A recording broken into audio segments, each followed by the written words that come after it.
সারা বাংলাদেশে যেখানে family card দেওয়ার কথা বলা হয়েছিল ভোটের আগেই, অ্যান্ড দেওয়া হচ্ছেও জায়গায় জায়গায় নাকি, কিন্তু নর্মালি মানুষজনের কমপ্লেন আসতেছে, যেটা অনলাইনের মাধ্যমে ভিডিওতে দেখতেছি যেগুলো, সেগুলো হচ্ছে স্বজনপ্রীতি খুব বেশি হচ্ছে।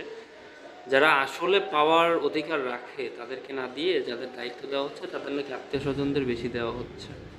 এই জিনিসটা যদি সরকার নজরে না রাখতে পারে তাহলে আওয়ামী লীগ আর এদের মধ্যে পার্থক্য খুব একটা হবে না।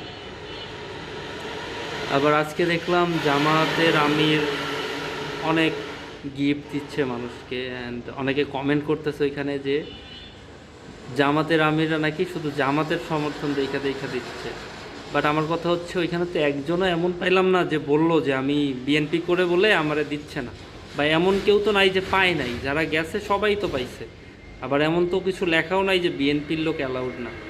যে কোনো দলের হইতে পারেন, আপনি গরিব হইলে আপনি পাবেন, যদি এটা জামাতের হাত দিয়ে কোনো কিছু আসে। এটা আমরা বিশ্বাস করতে পারি ভাই, আমি কোনো দল টল সাপোর্ট করি না, বাট যেটা ভালো সেটা তো ভালো বলতে হবে।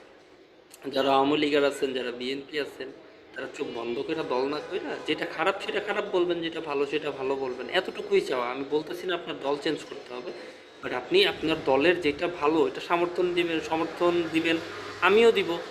যেটা ভালো এটা তো আর আমরা অস্বীকার করবো না, তাই না? কিন্তু যেটা খারাপ সেটা বলার মতো সৎ সাহসটা রাখবেন। দ্যাটস ইট, আর কিছু লাগবে না, দেখবেন দেশ পরিবর্তন হয়ে গেছে। আল্লাহ হাফেজ।